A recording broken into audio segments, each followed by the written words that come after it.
One of the hardest things to do when someone disrespects you is not to fire back. It's human nature. Somebody raises their voice, and you feel your own voice wanting to rise with it. Somebody takes a shot at you, and your mind instantly prepares a comeback. It's instinct, it's survival, it's ego. But here's the truth: when you meet disrespect with the same disrespect, you lose twice. You lose your composure, and you lose control of the moment. Think about it. Disrespect is a game. It's bait. It's designed to pull you in, to get a rise out of you. The person disrespecting you isn't always doing it because they're stronger or smarter. Most of the time, they're doing it because they're insecure, frustrated, or simply lacking self-control. And when you mirror their behavior, you hand them exactly what they wanted. You let them set the tone. But here's the shift: you don't have to play that game. The person who keeps their cool is the one who really holds the power. That's the paradox of respect. It doesn't come from demanding it, it comes from demonstrating it. You don't need to shout to be heard. You don't need to argue to prove a point. When you show calm authority, people notice. Even the disrespectful ones. They may not admit it, but they feel it. Let me put it this way. Every interaction is like a stage. There's energy in the room, and everyone is watching, even if it's just the people involved. If someone disrespects you in front of others, all eyes shift to see how you'll respond. Do you lose your balance and react emotionally? Or do you stand steady, calm, measured? Because that moment tells everyone in the room who really has control.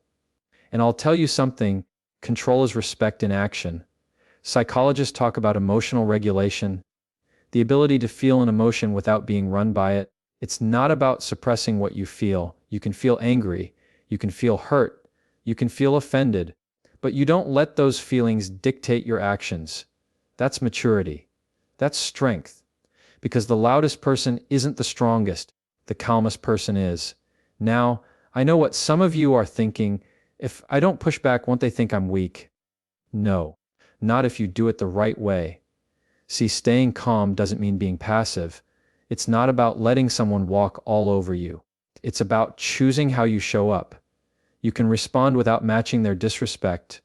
You can set the boundary, call out the behavior, or even disengage, but all without lowering your standard. And that's the key. You never let someone else's lack of respect pull you out of character. It reminds me of something Marcus Aurelius, the Stoic philosopher, once wrote: "You have power over your mind, not outside events." Realize this, and you will find strength. Disrespect is an outside event. You can't always stop it from happening, but you can control your response. And the person who controls their response always has the upper hand, because they're not being dragged around by someone else's emotions. Picture this: you're at work, and a coworker snaps at you in front of everyone. You feel that sting, that heat in your chest, the urge to snap back. But instead, you pause, you take a breath, and you respond calmly: "I don't appreciate being spoken to that way. Let's talk when you're ready to have a respectful conversation." Do you know what happens in that moment? The power shifts. You've shown that their disrespect can't shake you. You've set the tone. And everyone watching sees that. Or imagine in your personal life, maybe it's a family member or a partner who's being sarcastic or dismissive. You could get defensive, throw their words back at them, or escalate the conflict. But instead, you choose to stay grounded. You calmly say, "I'm not going to argue with you like this. If you want to talk respectfully, I'm here." That's not weakness. That's authority. That's self-respect in action. And here's the deeper truth: when you don't match disrespect, you're not just teaching others how to treat you, you're also teaching yourself. Every time you stay calm, you reinforce to yourself that you are in control, not your emotions, not the other person's behavior. You're building a kind of inner respect, a quiet confidence that doesn't need validation from anyone else. That's what makes you unshakable. Think of it like martial arts. The best fighters don't waste energy swinging wildly. They conserve their energy, they wait. They strike with precision. In life, it's the same. You don't waste your energy on every jab of disrespect. You hold steady, you protect your ground, and you act with intention. That's how you win, not by matching their chaos, but by staying in control of your own.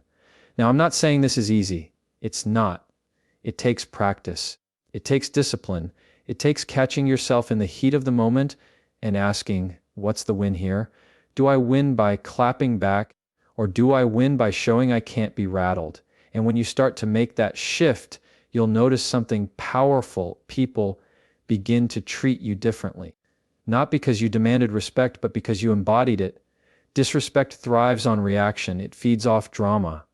But when you refuse to give it fuel, it burns out.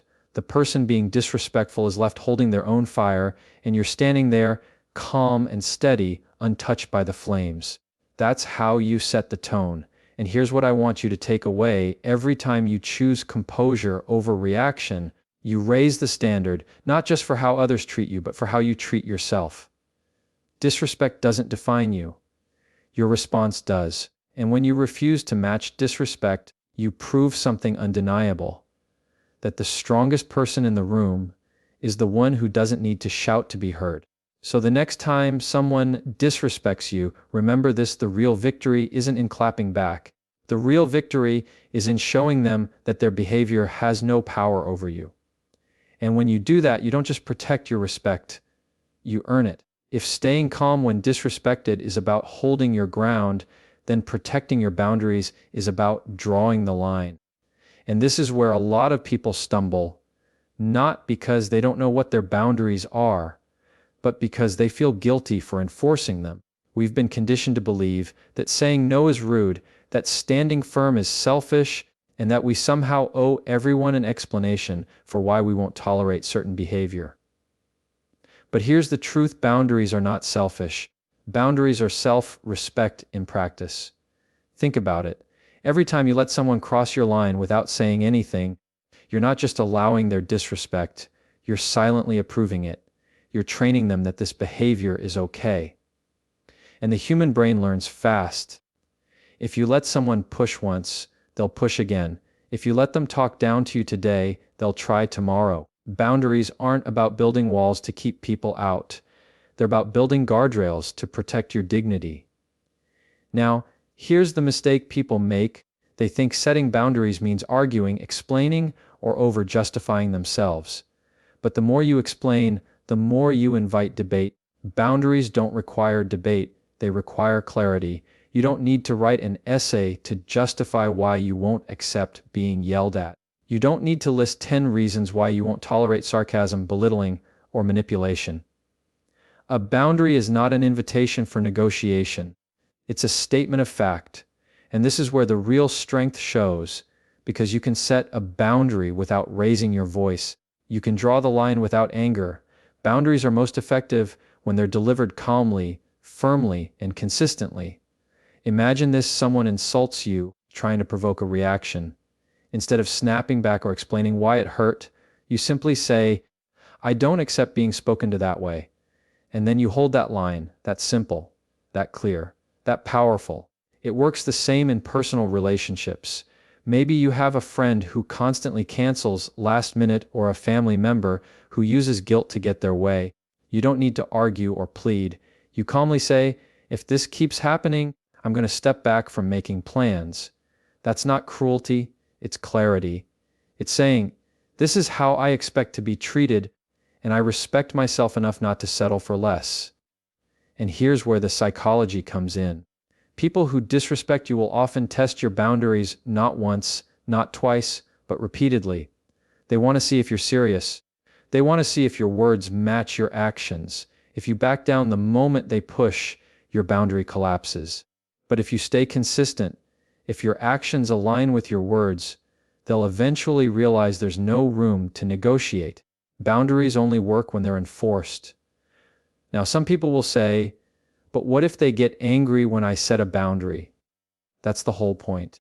Their reaction is not your responsibility.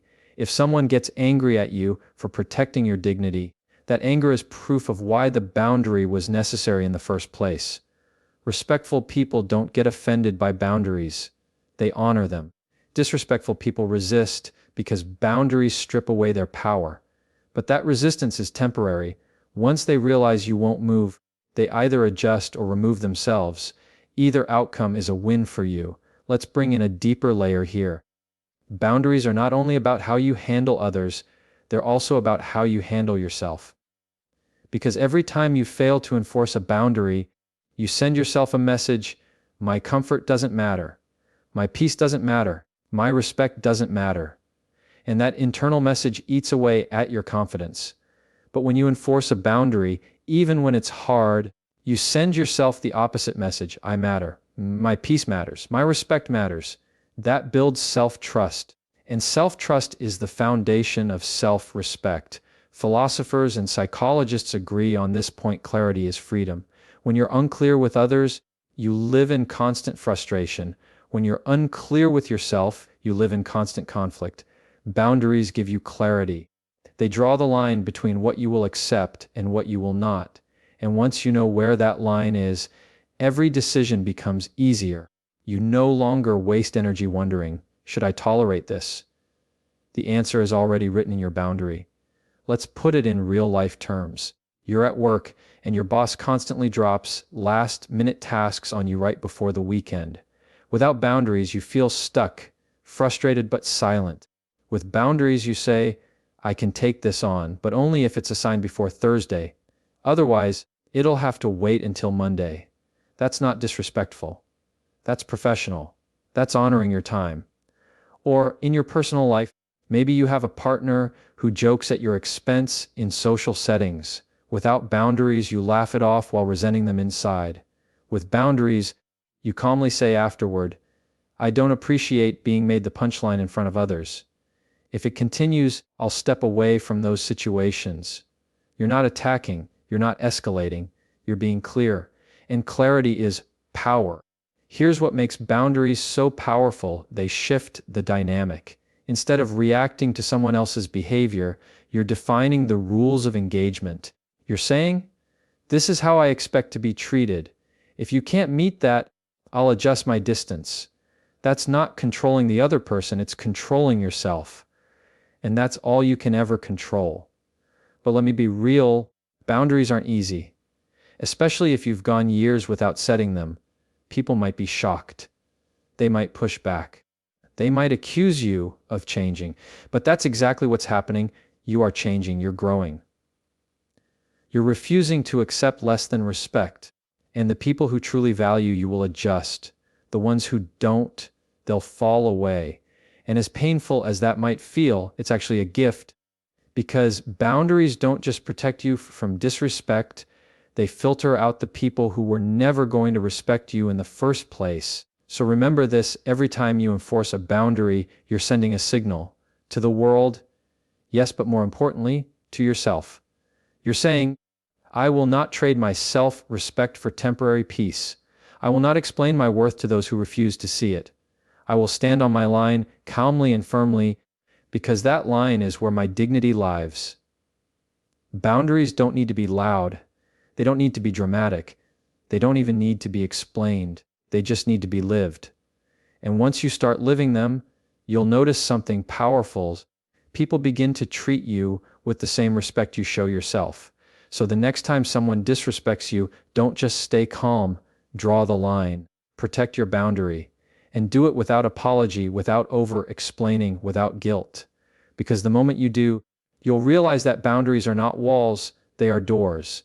Doors that close to keep disrespect out, and doors that open to let respect in. And here's the bottom line: when you protect your boundaries, you protect your peace. And there is no greater form of respect than that.